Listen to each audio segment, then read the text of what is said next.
You are listening to Hold Fast, a podcast where we have biblical truths for daily battles. My name is Kenny. I'm the host of the podcast, and I wonder if you have ever felt stretched thin. I wonder if you have ever felt like you are just pulled in way too many different directions. You can't keep it all straight. Your life is overwhelming. When somebody asks you how you're doing, you say some rendition of, I'm doing okay. I'm just really, really busy right now. I'm in a busy season. But the truth is, you've been in a busy season for 5 years or however long it might be. And it's no longer a season, it's a way of life. I think that many of us have found ourselves or even find ourselves right now in situations like that. Because one of the reasons we find ourselves there is we struggle with saying no to things. Many of us do. We want to commit to so many different things, or we want to please the people around us, or we just like being involved in a lot of things. There's many reasons for this, but so many of us have a hard time saying no to things. And we have a hard time saying no to things that are good things. There may be even urgent things, even to a degree important things, but they're not essential things. And in saying yes to these things, we are automatically saying no way too often to the things that are more important. So let me give you an example. Your boss asks you to stay later at work one night, and it's one time. You've never been asked this before. You don't anticipate he's going to ask you again, and you say yes. You're going to stay later that night. But in saying yes to your boss, you are automatically saying no, for example, to having dinner with your family that night, or maybe your child has a game or a sporting event that they want you to be at, and you can't be there that night because you said yes to your boss. I'm not saying any of this to lay a guilt trip on you. I'm just giving you an example of times when we say yes to something, we are automatically saying no to other things. Now, let me give a qualifier. I didn't use that example as a guilt trip, because there are times when you need to stay later at your job for a very specific reason, and it's not something that's going to continue on. It is a one-time thing, and yes, you're going to sacrifice family time that night, but it was for a very good reason. It's not going to be repeated. So I understand this happens all the time. Especially as a pastor, I understand this. I mean, people are in the hospital or have crisis in their life and they need counsel, they need prayer. There are times I'll have to pull away from family time in order to serve those people. And I'm glad to do that. My family understands that. But I have struggled personally with saying yes to so many things so often that it becomes a pattern. It becomes a regular routine pattern that I am sacrificing time with my family for things that are good things, but they are pulling me away from the quote unquote more important things. So I want to talk about in this episode how we can learn to say yes by saying no. Say yes to the more important things. Say yes to having more margin and breathing room in our lives by saying no to some things. And I know that's a difficult thing. I've already said I struggle with that. So I want to begin talking through a way that a fellow pastor of mine helped me to think through this. Because before I had this conversation with this fellow pastor, this man who I look up to, who really has helped me in many areas of my life, before I had this conversation with him, I would have told anybody, I see myself as first a Christ follower, then a husband, then a father, then a pastor. And I had this order that I knew I had to rightly order my life so that the most important things were first, and so that I didn't, for example, sacrifice my family on the altar of ministry. And that's a good and right thing. The problem was I would have said that, but I wasn't living that way. I wasn't operating as if that were actually true. And so this pastor helped me by saying, you need to write down, and he used the word vocations. You need to write down your vocations. You need to write down these areas of your life where you have commitments, these callings or duties or whatever word resonates with you. You need to write them out. And then under each one, you need to write out your responsibilities in those areas. You need to specifically write out what it looks like to be a faithful Christ follower for you on any given week, what it looks like to be a faithful husband for you on any given week, and go right on down the line. Now, immediately, for many people, that feels weird, right? Because when you start to order these, you're like, am I really saying that being a husband is more important than being a father? Am I saying that I love my spouse more than my kids? Am I saying that being a friend and a son are not important to me at all because they're further down the list? No, you're not saying that. But you and I have to understand at the outset that we cannot show the same effort and attention and affection to everyone all the time. You can't. You can't please everyone all the time. You can't spend time with everyone all the time. And I would argue that yes, if you are married and you have kids, for example, loving your spouse first and foremost really helps you be a better parent to your kids. Your children, and this can be its own podcast episode, by the way. I believe that many marriages fall apart because the husband and wife prioritize their kids over and above their marriage always. Now, there are many sacrifices we have to make for our kids. But if you don't focus your attention and your love and your affection on your spouse, and you only focus it on your kids, then by the time the kids leave the house, you might not have a marriage to run back to. And this happens all the time. And so it is a good and right thing to love your spouse first and foremost, and then out of that love for your spouse, together love your kids properly. For me personally, I shared my list with you a little bit. I am first a Christ follower, then a husband, then a father, then a pastor. And if you're a part of MissionWay Church, you might say, well, it sounds like the church is pretty low on your totem pole. But here's the thing. If I'm failing at home, then I'm failing at being a pastor. That's one of the qualifications for being an elder or a pastor in the church, is that you manage your household well. So if I'm failing at home, I'm automatically failing as a pastor. But if I miss a deadline as a pastor, that's bad, and that shouldn't happen, and I don't make a practice out of that. But if I miss a deadline being a pastor, that doesn't necessarily mean that I'm failing at home.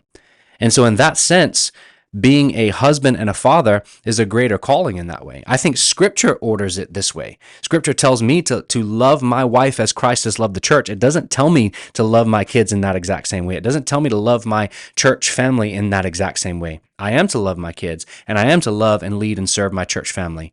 But there is a greater calling there for me in being a husband. And walking in and fulfilling those greater callings are actually what enable you to be more faithful to, if I can use this word, the lesser callings. And I'm not trying to diminish being a parent or being a pastor or these things that are further down the list. I'm not saying they're not important. I'm saying if I fulfill, first and foremost, being a Christ follower, if I do that, if I'm loving the Lord with all my heart, soul, mind, and strength, am I not going to be a better husband? But if I focus first and foremost on being a husband and not a Christ follower, then I may begin to grow cold in my faith, and I'm not going to be a good husband.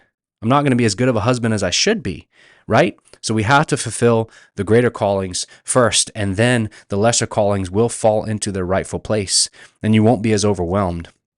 If you can't get comfortable with this concept, then I think you'll always be in the rat race trying to please everyone while properly loving no one. If you can't get comfortable with the fact that you have certain callings, certain vocations, and they need to be ordered rightly, if you can't get comfortable with that concept, I believe you're always going to be in the rat race trying to please everybody. And at the same time, you're not going to be properly loving or serving anybody, because nobody's going to get your attention in the way that they should. So, as I said, this is something that I always knew, but I wasn't actually walking in. I would play it by ear and scenario by scenario. It's like somebody would ask me to commit to something, and I would just go, I feel like I can make that commitment. And I wouldn't look at the calendar. I wouldn't talk with my wife. I would just go, yeah, I think I can do that. And by that time, I'm committed, right? Now, when you are hit with a choice to say yes or no to something, I think you need to ask if saying yes to this thing will force you to say no to one of your more important vocations or callings. So if saying yes to your boss, for example, means saying no to your family, you have to weigh that. You have to think about that. You actually have to weigh whether or not this is a sacrifice that you are willing to make, that you can continue to be faithful to your family in making this sacrifice. And so what's going to help you do this is to write out your vocations, like I said earlier. Write them out. What are they for you? I've shared mine, or some of mine. I haven't shared all of mine with you, but I've shared some of mine. So what are your callings and duties? And for all of us as followers of Jesus, being a follower of Christ needs to be first on the list. And you can say that however you want. You might say child of God. You might say follower of Jesus, whatever you want to say. But first and foremost, you are to love the Lord your God with all your heart and soul and mind and strength. And then you are to love your neighbor as yourself. And my first neighbor is my wife.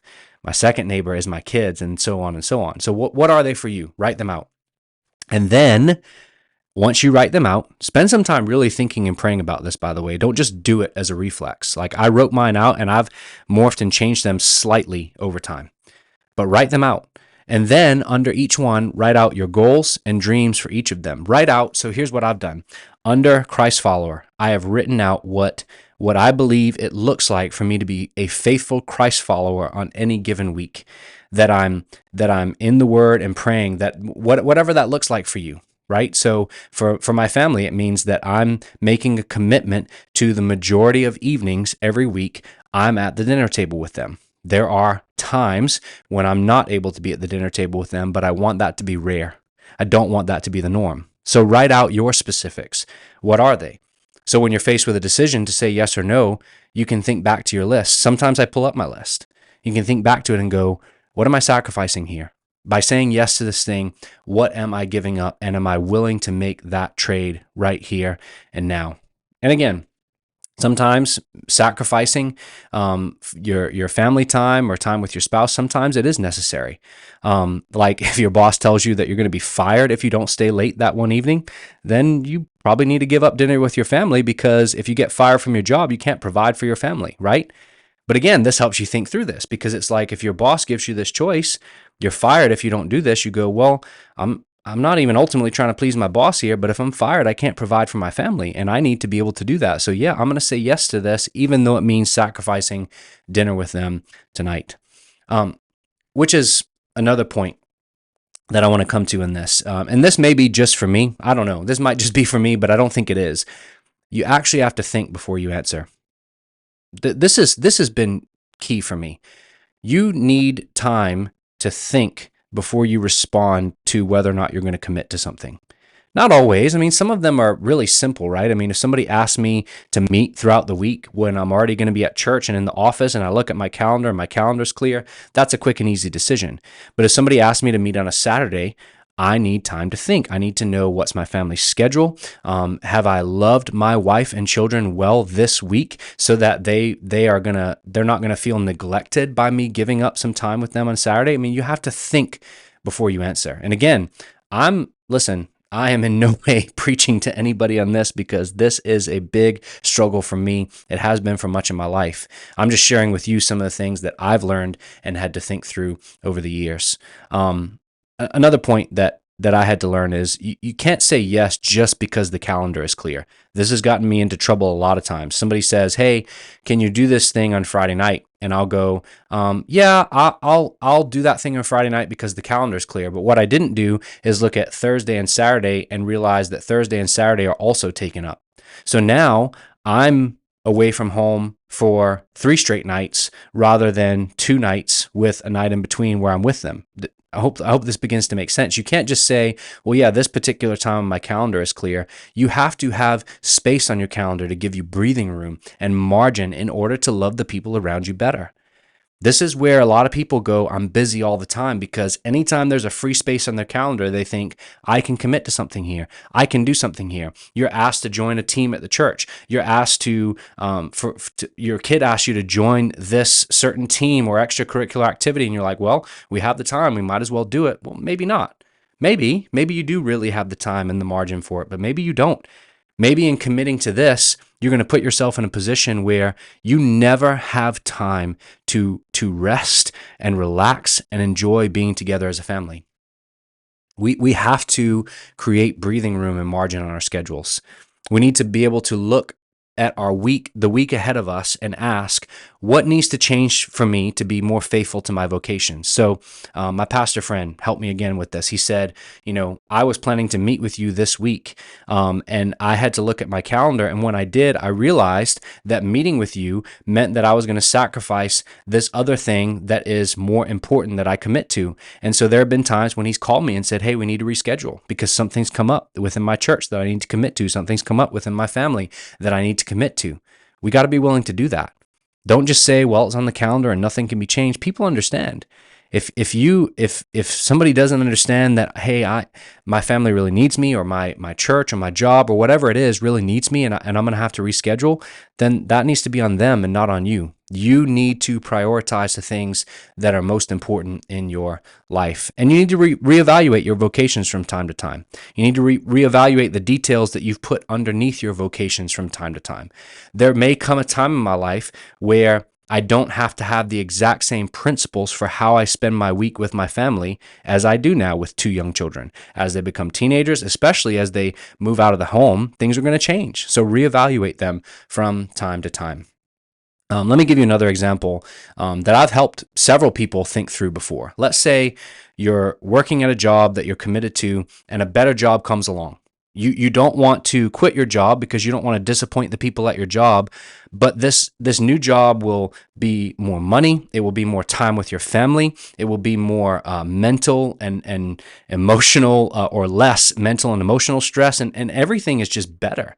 It's going to improve your life. It's going to allow you to be more faithful to your family and your callings that you have in your life, but you don't want to disappoint your employer. Well, I'm not suggesting you don't be a man or woman of your word, but I think that we need to be able to say, yes, I want to be a good employee here, but more than that, I want to be a better husband and father. More than that, I want to be a faithful, godly friend. And so I'm going to say no to this thing over here that may be uncomfortable to say no to, because I want to say yes to the things that matter more. It's also really important that you clarify these expectations and principles with the people in your life. Make sure that you, and if you're married, you and your spouse talk about this often. Talk with your kids, talk with your boss, make sure they know your priorities. Like, make sure your boss knows that having dinner with your family at night is really important to you. And I'm not saying you can do this in every context. Some people have jobs that demand certain pockets of time that others don't. So I understand this is going to be different in every scenario. I'm just trying to give you some guiding principles here. But talk with your boss. Make sure they know your priorities and do it within reason. You're not going to your boss demanding that they change everything they do for you. You're just going and saying, hey, I want to express some of the things that are important to me, and I want to make sure that we can work this out. I've had several important conversations with the elders at MissionWay about this, making sure they know the things that I'm trying to prioritize and that they keep me accountable in that. You got to understand that every time you say yes, you are saying no to something else. Every time you say yes to something, you are saying no to something else. Start to think about that. Write out your vocations and your callings in order. Write out your ideal week with each one. Look at the way you've spent your time over the last 2 to 3 weeks. What needs to change? Maybe that's the next step you need to take. Just look at how you spent your time last week and the week before. Where did you give your time and energy? And as you think about your vocations and your callings and what's most important, what needs to change as a result of that? There's a lot more that we could talk about with this, but I've already gone on long enough on this episode, and I think that's a good start. I think those are some good principles for those of you who might be struggling with this or just want to improve upon this area of your life to get more breathing room, to not be so busy and stretched so thin all the time. It's been a tremendous help to me, and I hope that it's a tremendous help to you too. And if it has been, there's been an encouragement or a help, share this with somebody. Give the podcast a rating or review. It helps other people see it as well. And as always, make sure you subscribe so that you don't miss an episode. This has been another episode of Hold Fast. Thanks for listening, as always, and I hope to be back next week, Lord willing, with another episode. God bless.